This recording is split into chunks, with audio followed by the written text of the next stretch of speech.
I'm not saying that's just That's UK part of thing, it. but I'm saying if you sign up for this lifestyle, yeah, Of and the course you're media gonna want to get chat backlash. shit and do their shit and chat shit, then what do you want, bruv? Like, you want to be I a don't star. think- do you know what? You want to be No, a star. no, You no, want no. the money. You want No, the no, cars. no, You no. want the clothes. You want That's the not girls. fair. That's not fair. But They you can don't still- want Paps to be at your What do you restaurant mean? catching you with your side chick. Wait, who?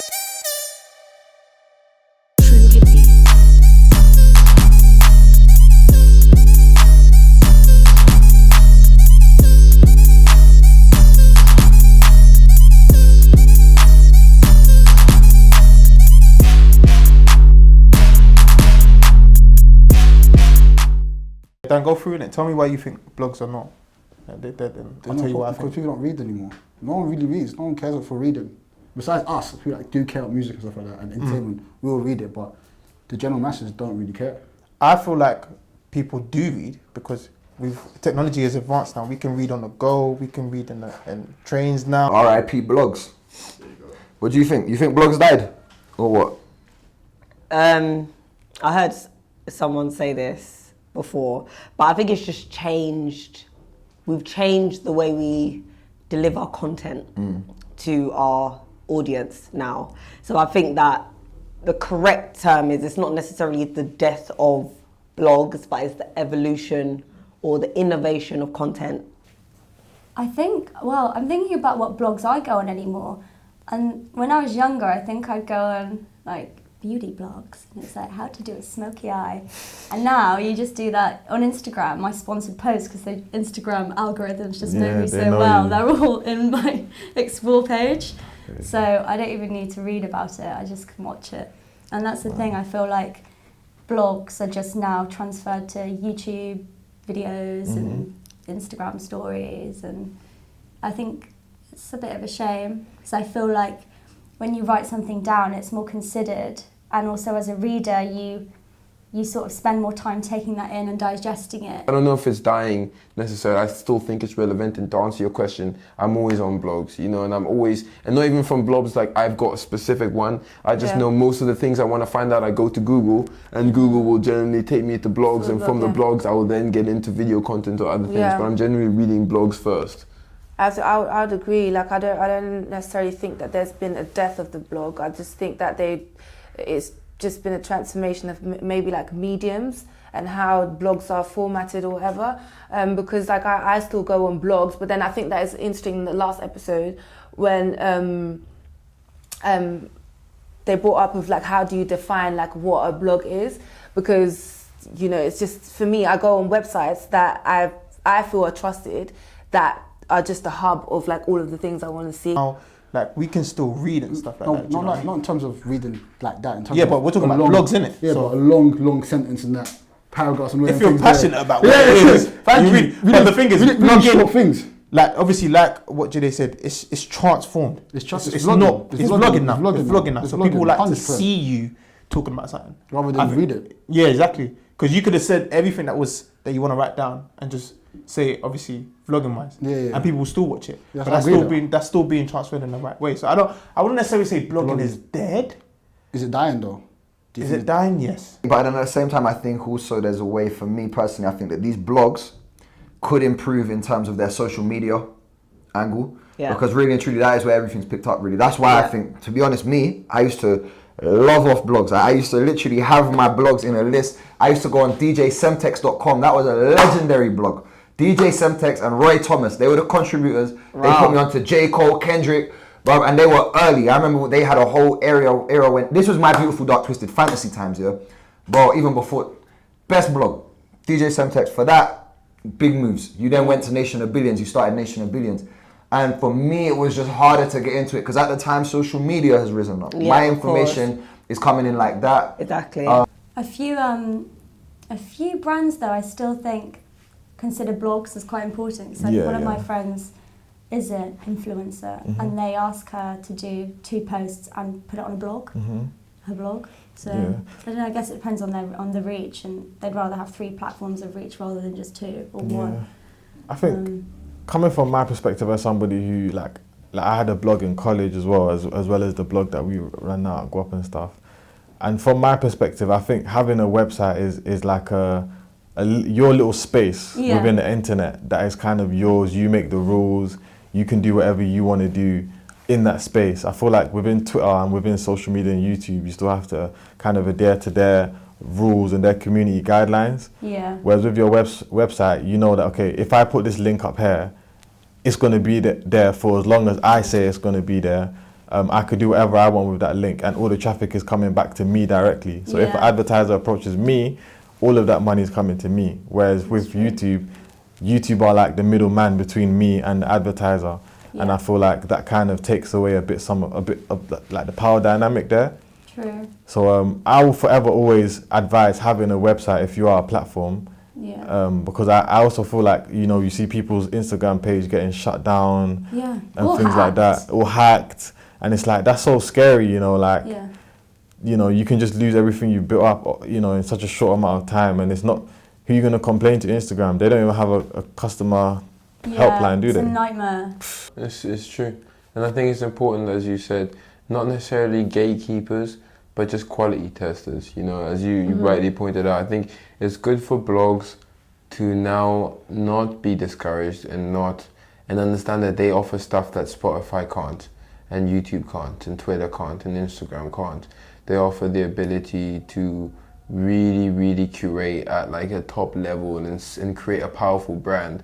And I think the temptation to get endorsements, the temptation for adverts and, you know, to make money is always there, but be smart. And I think, you know, I like some of the, like, you see certain reviewers on YouTube, you know, and like it's crazy because they could easily, you know, they probably getting like paid lots of money by certain people, you know, if you can just say something nice about this, but at the end of the day they care more about making sure that they give their most honest review and stuff. And I feel like if you're a blog, it's super important if you want to survive. As in, you know, like you were just a new age. So I still feel like as a musician, you realize you can go and read a million new Facebook articles, but generally if you can get a really good music magazine, you know, you're going to get really, like, the stuff that goes to print, usually it gets curated so intensely and so well. So I think that if we can still take this tradition of high journalism, you know, like where people respect themselves and they respect their craft and they're really trying to bring quality and to the thing. And yes, I agree, our attention spans are so much shorter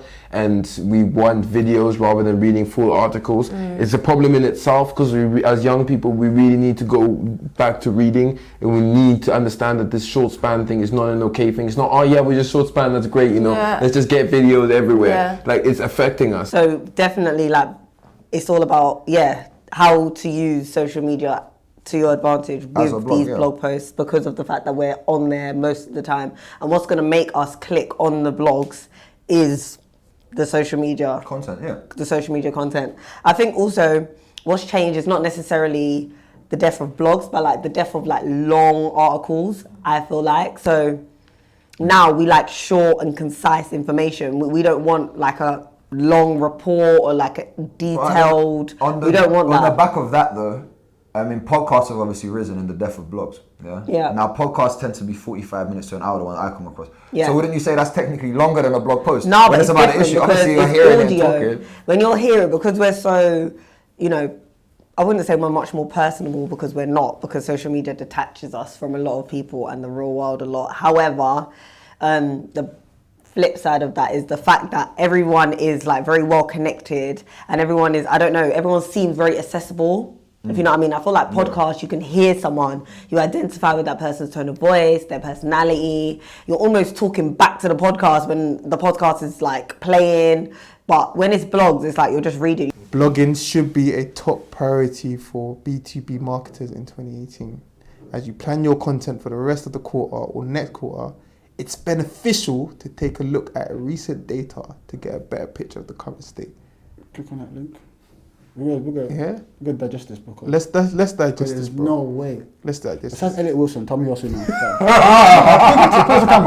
Besides Elliot Wilson, tell me a journalist that you know that does about hip hop and rap and all them things there.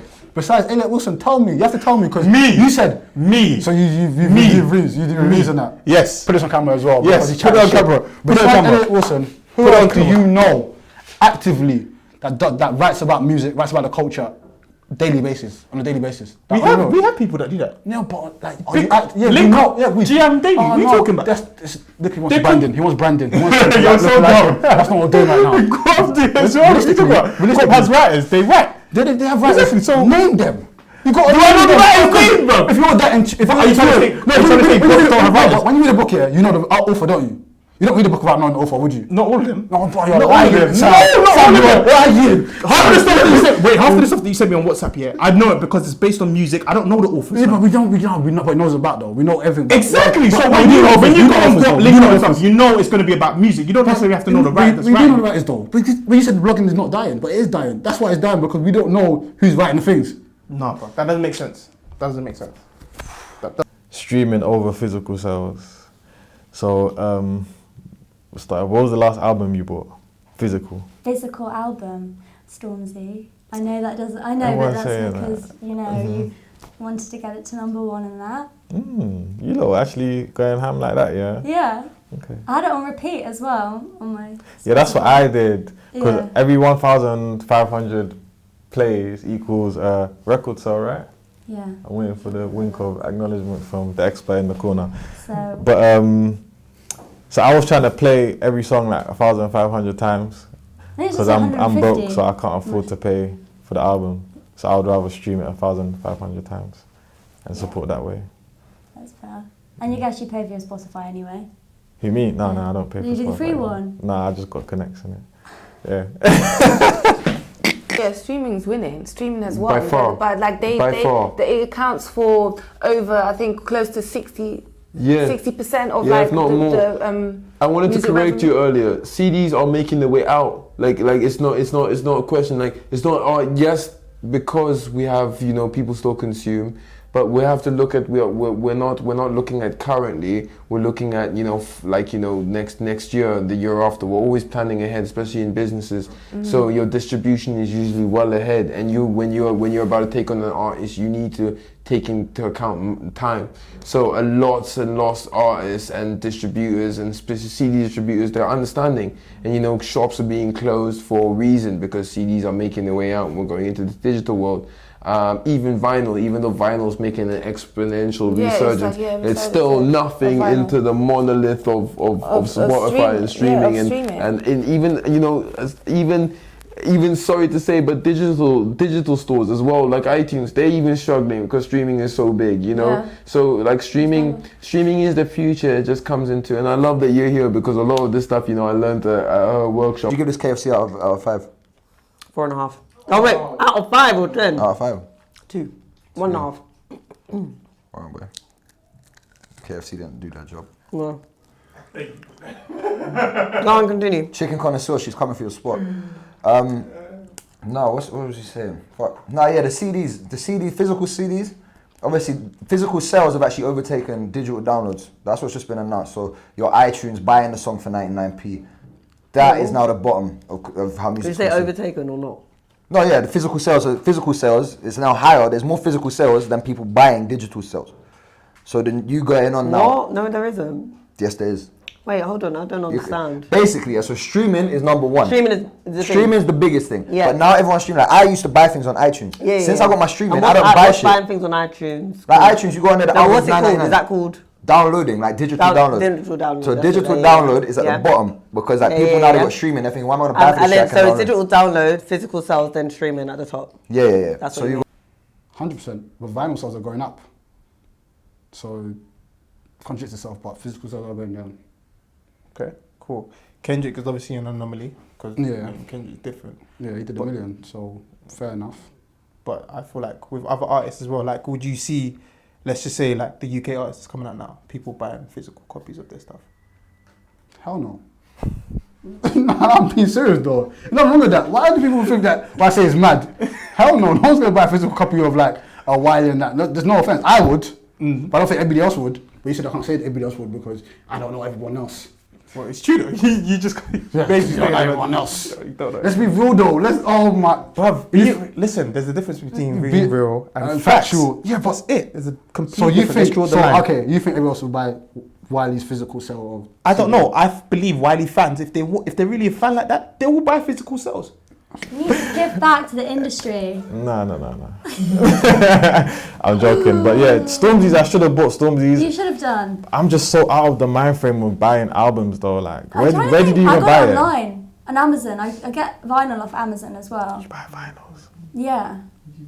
there's a massive vinyl thing. How do you listen to it? Do you have a CD player? I had a vinyl player. I don't really use it anymore. It's true. You actually have a vinyl player? Yeah. No, my laptop don't have a CD player. Yeah, my laptop doesn't either. A lot of people, Urban Outfitters sell vinyl. Really? Yeah. So but vinyl sales are going up. Yeah, exactly. But CDs are definitely going down. Is H&B closed now? Boy, I heard Target in America were gonna stop actually like ordering CDs and stuff from. I don't think that'll happen in the UK though. It's like the amount of mums who on their Sunday shop will throw in Michael Bublé or, you know. Is he still putting out albums? Mm-hmm. My mum loves that guy. I don't know why. But yeah, the last album. The Greatest Showman, Who? The Greatest Showman. It was like the film compilation that all the mums in the supermarket throwing them in the trolleys. But that to me, that's not relevant to our culture. And I think will the new generation, will the young ones, will determine it now what's going to be popular going forward into the future. Yeah, and as far as I'm concerned, CDs are dead. CDs are dead, vinyl's not dead. And vinyl isn't dead is because people, although streaming's expanding and it's immediate and it's convenient, people love music because they've bought into that artist and that it's art at the end of the day, and you covet that and you buy it and you treasure it. And you crave that in a physical way, I think, sometimes, which is why people pride themselves on their vinyl collections and that sort of thing. Obviously, vinyl and physical. All right, run it. Have gone. But yeah, physical sales for me was an important part of growing up, man. I mean, it used to give me, I used to even stick on, I was one of the last ones out of all my people to come onto streaming.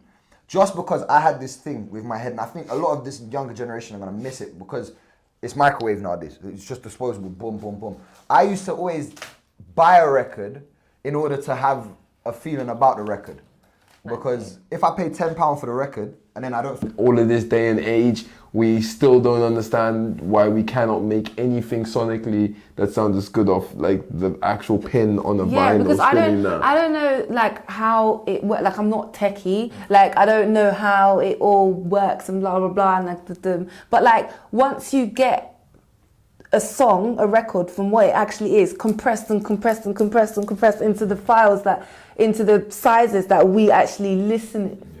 Yeah, consume it at. It's completely different sound. Format, yeah. Yeah, but I don't have a vinyl player. I have vinyls, but it's literally just for show, or it's just to like own vinyls of certain records that have been given as a present. And like the last CD that I bought was Good Kid, Mad City, and I think that it's tragic in the sense that for me, like for example with books, like I like hard, like paperback books. I don't like to read, Kindle, none of that stuff. No, I don't like that because I'm like building a library, and part of building that library is because I want that to be generational. I want my children to be able to gauge what inspired my thoughts and what shaped my youth, and similar to music and having that that stack of CDs that where people can walk into your house and see what you listen to, and having that tangible thing, like remember like buying CDs and like you're unraveling it, reading the booklet, oh my lord, looking at the artwork. You said the question was when was the last time I last bought physical song? I said Kendrick. Okay, I answered your question. Sorry, UK artist, I apologise. When was the last time you bought a UK artist physical sales? Let me think about this. You don't have to think about it. Just No. You know what? I bought Stormzy's album and New Gen album, not for me, for a fan that was listening to my show. So that's the last time I bought physical sales. Okay, for yourself. God, this guy just wants. Look at him, the journalist. He's chatting shit on camera. I'm making it sound good. I answered the question. Okay, let's do this again. For myself, I haven't bought a physical cell for myself in a while. I ain't gonna lie, the last time I bought one was Chris Brown, innit? That was like year 8. I think exclusive. Was it exclusive?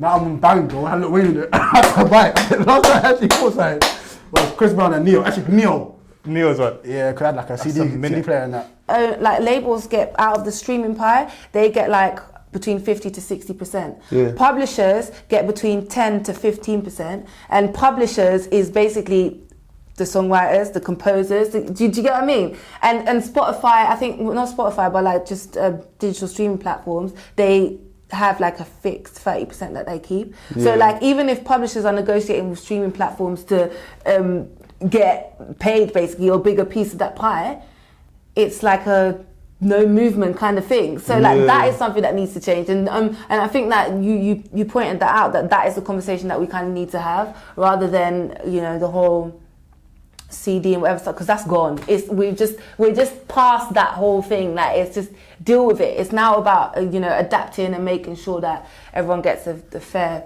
you know, and slack. ours are taking care of it. How do you feel like social media has impacted like the landscape of how we consume culture and share culture? I think it's made us, I don't know, quite greedy. I think and also very opinionated on everything, which isn't necessarily a bad thing, but I think we're given so much, and there's just this real culture of commenting. Like a lot of these platforms, it's something that's happened and then a comment on it, whether that's for something really insignificant like a stupid tweet or whatever, but everyone has an opinion on everything. So you're going through these pictures and you feel like, yeah, you have to engage in some way or another. And I think as a society, that's good. It's good to have the debate and an opinion, but I think as you go about your day-to-day life, some things are just as they are, and you shouldn't have to look for, you know, an angle on it all the time, or for everything to be hilarious, or like put someone down, or...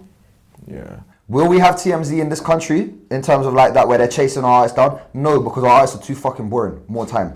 Ouch. Like, and Wow. I think at the same time, pretty big statement. No, behind the closed doors, they're not. Do you know them? Do you know you can say not all of them. I don't know all of them, right. but I also know how I can see by the marketing. You can see by what? Their Snapchat, man. No, but through their marketing, through the way they market themselves, it's very clean cut images. A lot. Okay, name me one bad boy in this thing. Like literally marketing wise, like a rock star kind of image. I don't need to. Okay. I'm just saying that their life. Okay, so don't tell me name people. When I tell you, what I'm saying is to say that they're boring is a bit extreme. No, okay, not boring. Okay, boring by a superstar level, by like a superstar standard of like raw controversy and all these things. Cool. Not everyone wants controversy, but at the end of the day, understand that there's publicity to come from it. So if it's manipulating it a little bit, cool. You can manipulate the thing. People are like, no, don't do it. But then people like Gaga do it, the biggest superstars in the world do it, Drake do it. Like, what's the problem? If we're trying to get numbers up here and we're trying to make a culture, I want to see superstars from our scene. And we're not going to do that by being politically correct at every fucking opportunity we get. That's why Storms is the biggest superstar in this shit,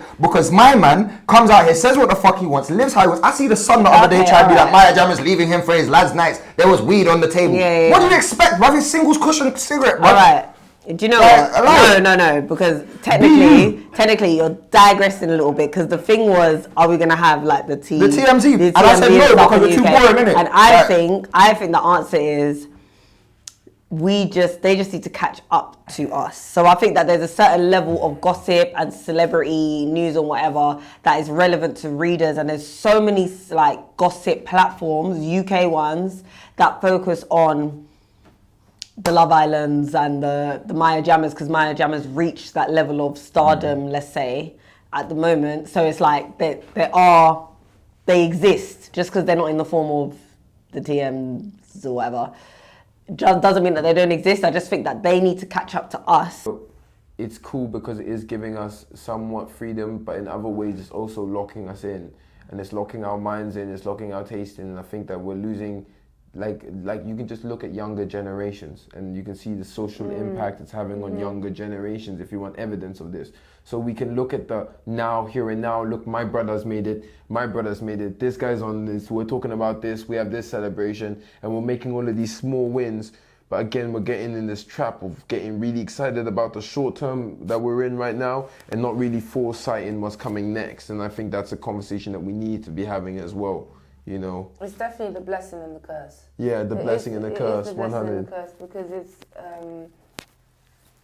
it's allowed people to become their own entities. It's allowed people to, create these massive platforms that command, that puts them in charge of their own destiny. That allows them to dictate, how they're shaping their lives, how they're shaping their businesses. And I think that that's amazing. Like we're living in an era where there's this massive rise in entrepreneurialism. We're seeing, young, like even just influencers, even just Instagram influencers who are literally paying rent or buying houses mortgages, putting down deposits for mortgages just off of Instagram. Off of what they've been able to, the platform they've been able to build for themselves through, through these social media outlets or whatever. So I think in that sense is great, it's empowering, but then there's also the dark side. So, Daniel. Oh, why are you interviewing me? I'm not. How you doing, mate? I'm not one of your artist fam. Academics is amazing. That's all I got, you know. That's all I got. Why is academics amazing? Because he brings me content, innit? I think his content's actually quite good. Not the ones where... Do you think always his content is quite good? No. Okay. The majority of it is good stuff. That we won't know a lot of things because of him. Okay, yeah. Let me direct it personally to you. Do you feel like there's certain artists that he's kind of brought you on that you may necessarily have known without academics? All the littles. Little P, Lil Uzi Vert, all of them niggas, he brought all of us on. We wouldn't know though. We wouldn't know about the culture in America like that. Or for sure. The forefront, because he is the forefront. He's one of them. Okay, who's the UK academics then? Who do you think does that? We don't have one. Do you reckon you could be that then?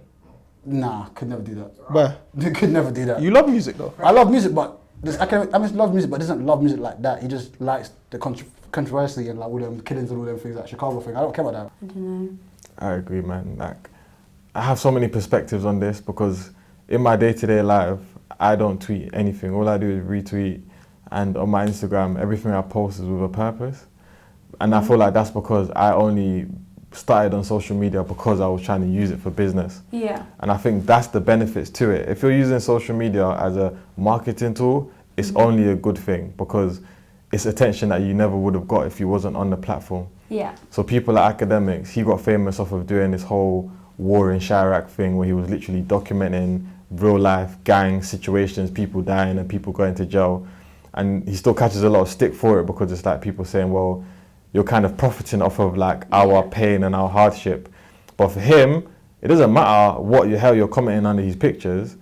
It's impressions and it's engagement. Yeah. And his followers are going up and he's building a platform and he's able to introduce us to artists that we would have never known before. Yeah. So I think it's good in that sense, and with media it's all about freedom of speech. And no matter what you say, whether it's good or bad, and no matter how many times you say it, you should be entitled to have that opinion and to have a platform that you can express that. But when they realise slowly that they can't. No, but okay, but even if they're doing it, more time I think with the... It's only Daily Mail really London's so small. Well, there's the Sun over there as well, but the Sun, not the Sun. London is so small as well. I think there's a thing where when artists get this news come out about them, they're very defensive straight away. They very much go back on the attack to these platforms rather than just being like, raw, I sign up for this thing. This is what the shit they're gonna write. No, but that's why Storm's gonna say fuck them. Listen, that's not fair. When you sign up for the life, no, you Americans kick back as well. Don't get it twisted, B. Americans they attack back as well. Of course you attack back. No, but I'm not saying that's just UK thing. But I'm saying if you sign up for this lifestyle, and the media want to chat shit and do their shit and chat shit, then what do you want, bruv? Like, you want to be a star. Do you know what? You want to be a star. You want the money. You want the cars. You want the clothes. You want the girls. That's not fair. But you don't want Paps to be at your restaurant catching you with your side chick. Wait, who's told you that they don't want it though? Well, no, that's why no one's doing. No one's trying to manipulate this thing. What do you mean? Listen, Real Orange manipulates this thing all day. There's not enough of it. If there was enough spies about whatever producing that, so you can have a sort of opinion like that. Teams can produce this though. Okay, but they're not doing it yet. You think Real Orange hasn't got a new relationship before the album comes out, or a new relationship linked in the media? Because the album comes out. Yeah, but Rhea Ora, she's at that level of stardom, B. Wake up. When you get to that level of stardom, we're getting there though. So the only way we can do it, we can't just wait for us to land it. We're not going to land at a level and be like, okay, now we can do this. That doesn't happen, bruv. We have to implement this shit. If we don't implement it, we're just going to be waiting around forever. And I don't think that someone won't do it.